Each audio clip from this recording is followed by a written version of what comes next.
सीख रहे हैं भाई व्हीट स्टोन ब्रिज। ठीक है, जो आपके सामने ये दिख रहा है क्या है, व्हीट स्टोन ब्रिज है। इसका काम क्या होता है, अननोन रेजिस्टेंस, अज्ञात प्रतिरोध का मान ज्ञात करने के लिए होता है। पहले मैं इसके बारे में समझा देता हूं, इसमें क्या क्या चीज लगी होती है, फिर इसका थ्योरेटिकल पोर्शन, फिर प्रैक्टिकल करके देखेंगे। ठीक है, तो सबसे पहले ये आपको जो दिख रहा है वो क्या है, व्हीट स्टोन ब्रिज है। क्या है, व्हीट स्टोन ब्रिज। इसमें जो आपको ये चीज दिख रही है क्या है, गैल्वेनोमीटर। क्या है ये, गैल्वेनोमीटर है। ठीक है, ये दो कुंजी दिख रही है जो कि बैटरी की जो सप्लाई देने के लिए, एक तो क्या होते हैं इन रेजिस्टेंस को सप्लाई देने के लिए होते हैं, और एक गैल्वेनोमीटर को सप्लाई देने के लिए होता है। जिस भी प्रतिरोध का मान ज्ञात करना होता है, मींस अज्ञात प्रतिरोध होता है, उसको अपन इस पे सेट करेंगे। यहाँ क्या लिखा हुआ है, अननोन रेजिस्टेंस। अननोन रेजिस्टेंस को कहाँ सेट करेंगे, यहाँ, जैसे कि मैंने लगा रखा है। ठीक है, ये जो टर्मिनल है आपके किसके हैं, बैटरी के हैं। एक्सटर्नल इसके अंदर की होती है, वो खराब हो रखी है, अपन ने क्या कर रखा है, बाहर से लगा रखी है, बैटरी लगा दी अपन ने। ठीक है, आपको ये चीज क्या दिख रहा है यहाँ पर, रेशियो। क्या लिखा रहा है, रेशियो। इस भुजा को क्या बोलते हैं, रेशियो आर्म बोलते हैं, जिसे अपन हिंदी में क्या बोलते हैं, अनुपात भुजा बोलते हैं। इसके बाद 1 2 3 4, ये चारों नोब्स क्या होते हैं, वेरिएबल रेजिस्टेंस या समायोजित भुजा बोल सकते हैं इसको। इनके द्वारा अपन रेजिस्टेंस का मान समायोजित करेंगे और गैल्वेनोमीटर को 0 पर सेट करेंगे। 0 पर सेट करने का मतलब क्या होता है, जैसे इन कुंजियों को दबाएंगे तो गैल्वेनोमीटर 0 पर दिखाएगा, तो इसका मतलब क्या है, ब्रिज क्या हो गया, अपना बैलेंस कंडीशन में हो गया, संतुलन अवस्था में हो गया। जैसे संतुलन अवस्था में होगा, रेशियो आर्म से रीडिंग नोट करेंगे और इससे रीडिंग नोट करेंगे और कैलकुलेट करके अपन क्या करेंगे, जो अपना अननोन रेजिस्टेंस है उसका मान ज्ञात करेंगे। इसके बारे में समझ में आया। ये क्या है, अपना गैल्वेनोमीटर। ठीक है, ये क्या है, अनुपात भुजा। ये चार किसके हैं, आर यानी कि समायोजित भुजा, और जो ये क्या है, अननोन रेजिस्टेंस का टर्मिनल है। ठीक है, अब इसका मैं आपको थ्योरेटिकली भी दिखा देता हूं। ये देखो, ये अपना क्या है, व्हीट स्टोन ब्रिज बना रखा है मैंने। ठीक है, इसमें P Q R S चार भुजा दिख रही है। जो P और Q क्या है, अनुपात भुजा है। क्या है भाई, ये अनुपात भुजा है। कौन सी है, ये वाली देखो, इसमें देखो ये P और Q को वाली ये है रेशियो आर्म। ठीक है, R वाला क्या है, वेरिएबल रेजिस्टेंस है। 1 2 3 4, ये चारों नोब क्या है, R के मान को दर्शाएंगे। ठीक है, S क्या है, अज्ञात प्रतिरोध, जो कि यहां सेट कर रखा है। ठीक है, और इसमें जो गैल्वेनोमीटर है, गैल्वेनोमीटर के श्रेणी क्रम में कुंजी जोड़ रखी है, यानी कि ये वाली। इसी तरह से मैंने एक बैटरी के ये जोड़ रखी है, ये वाली। तो एक तो बैटरी क्या करेगी, गैल्वेनोमीटर को सप्लाई देगी, और दूसरा क्या करेगा, इन रेजिस्टेंस को सप्लाई देगा, यानी करंट दौड़ाएगा इसमें। ठीक है, ये था अपना galvanometer, sorry wheat stone bridge. और इसका सेट करने के बाद अपन जब इसको 0 विक्षेप दर्शाएगा, तो इसका जो फॉर्मूला होता है वो क्या होता है, P/Q R/S। P/Q है क्या है, अनुपात भुजा। P और Q क्या है, अपनी अनुपात भुजा है, और R क्या है, समायोजित भुजा। इनको एडजस्ट करेंगे ताकि अपना गैल्वेनोमीटर 0 विक्षेप दर्शाए। उसके बाद S क्या है, अननोन रेजिस्टेंस। जिस रेजिस्टेंस का ज्ञात करना हो उसको अननोन रेजिस्टेंस पर सेट करेंगे। ठीक है, चलो अब इसको अपन करके देखते हैं।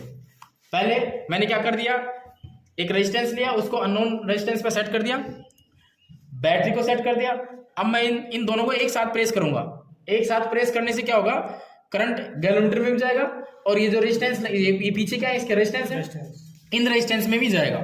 जैसे मैं प्रेस करूंगा तो मेरे को क्या देखना है, गैल्वेनोमीटर है, उसकी जो स्केल है, यानी कि जो नीडल है, सुई है, वो विक्षेप देखूंगा कि किधर जा रहा है। देखो इधर भाग रहा है, इधर जा रहा है ना। अब मैं क्या करूंगा, इसको तब तक दबाता रहूंगा जब तक ये 0 पर नहीं आए। इसकी सुई कहाँ आनी चाहिए, 0 पर आनी चाहिए।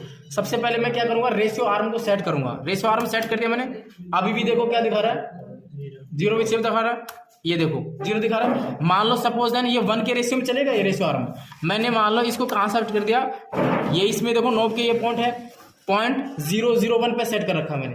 कहाँ कर रखा है। अब बारी आती है इनकी। पहले ये क्या है, गुणा 1 में है, इसको दिखाओ, ये दिख रहा है आपको, गुणा 1 में। ये गुणा 10 में है, ये गुणा 100 में चलेगा, और ये गुणा 1000 में। इसका मतलब क्या हुआ, जैसे मान लो इसकी मैंने मान लो वैल्यू कहां पर सेट कर रखी है, 3 पर। 3 पर कैसे पता चलेगा, इस नोब के चिन्ह से दिख रहा है ना, व्हाइट का आपको। 3 से 3 को गुणा करेंगे 1 से मल्टीप्लाई। एक बार के लिए समझा। इसी तरह से इसको देखेंगे, गुणा 10 में चलेगा, और इसको मैंने मान लो 4 पे सेट कर दिया, तो 10 गुणा में 4 हो जाएगा, इसकी 40 वैल्यू हो जाएगी। इसी तरह से इनको सेट करके अपन चेक करेंगे। तो मैंने रेशियो आर्म किस पे सेट कर रखा है, 0.001 पे सेट कर रखा है। ठीक है, रेशियो आर्म किस पे सेट कर दिया, 0.001 पे सेट कर दिया।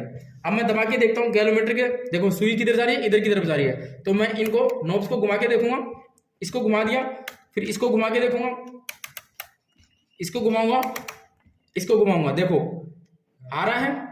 गैल्वेनोमीटर की जो सुई थी वो पहले इधर भग रही थी एकदम से, अब थोड़ा धीरे धीरे जा रही है। फिर से और इसकी रेंज बढ़ाऊंगा मैं, देखो रेंज बढ़ाई मैंने, देखो जैसे जैसे रेंज बढ़ाते जा रहा हूं जीरो की तरफ सुई आ रही है। इसको मैंने यहां सेट कर दिया और इसको बढ़ाता हूं, देखो जब तक करेंगे इसको सेट, जब तक कि ये गैल्वेनोमीटर जीरो विक्षेपण दर्शाए।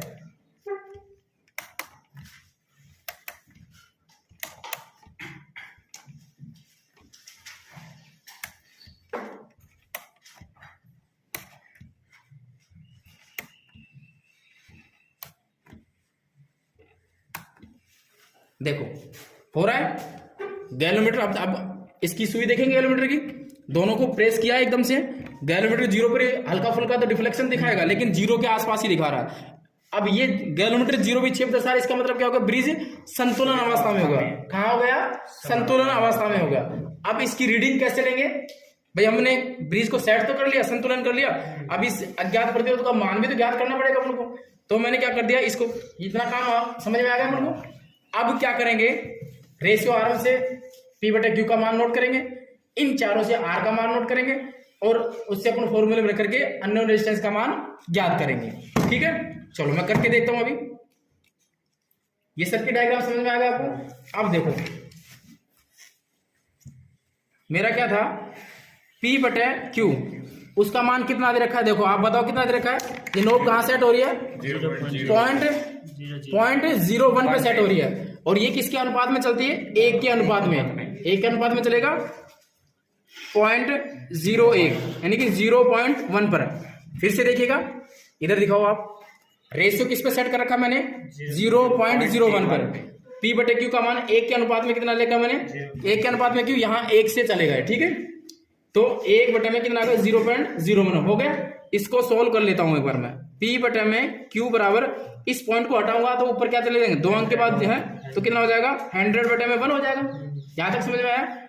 उसके बाद R की वैल्यू निकालूंगा मैं, 1 2 3 4, इनसे क्या करूंगा मैं, R की वैल्यू निकालूंगा। सबसे पहले 1 को मल्टीपल करूंगा मैं, 1 गुणा में, 1 के गुणा में कितने अंक पे जा रहा है भाई बताओ, कितने पे जा रहा है, 8 पे जा रहा है। तो किससे गुणा कर दूंगा मैं, 8 से। 1 गुणा में 8 कितना आ जाएगा, 8 हो जाएगा।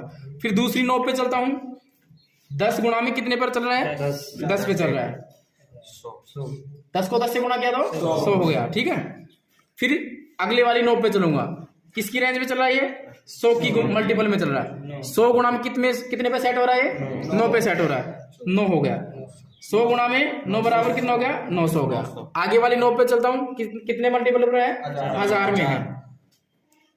1000 कितने पे सेट हो रहा है, 10 पे सेट हो रहा है, 10,000। अब इनका क्या करूंगा मैं, टोटल करूंगा, 10,900 और 100 और 8, ये कितना हो गया, 11,008 होंगे, 1108 नहीं होंगे, क्योंकि 10,000 और 900 और ये 100 1000 हो गए, 10 रहे 11,000, 11,000, ठीक है। ये नहीं है गलत, एक और मेरे से मिस्टेक हो गए हैं, चलो कोई नहीं। ये कैलकुलेशन कहने का मतलब अपन को आराम से करनी है। इन R का मान इस तरह से अपन चारों आर्म्स का लेकर के टोटल कर लेंगे, हो गया टोटल। अब अपना फॉर्मूला क्या है, P/Q बराबर ये वाला फॉर्मूला, कौन सा फॉर्मूला, P/Q R/S, और फिर इसको मैंने वज्र गुणा करके S का मान ही तो निकालना अपन को, Q/P और R इस वाले में रखेंगे, तो कौन सा फॉर्मूला बन जाएगा, R/S, S का मान निकालना अपन को, तो S बराबर क्या हो जाएगा, Q R/P हो जाएगा। चलो S बराबर Q का मान कितना है, 1 है, 1। R का मान कितना निकाल लिया, 11,800, सॉरी 8 हो गया, ठीक है। बटे में P का मान कितना है, 100, यानी कि 2 अंक छोड़ के मैं पॉइंट लगा दूं, बराबर कितना आ गया, 110.08 ओम। अज्ञात प्रतिरोध का मान कितना आ गया, 1 आ गया, ठीक है। इस तरह से अपना इस प्रतिरोध का मान कितना हो गया, 110.08 ओम हो गया। इस तरह से अपन कैलकुलेट करते हैं, ठीक है, समझ में आया।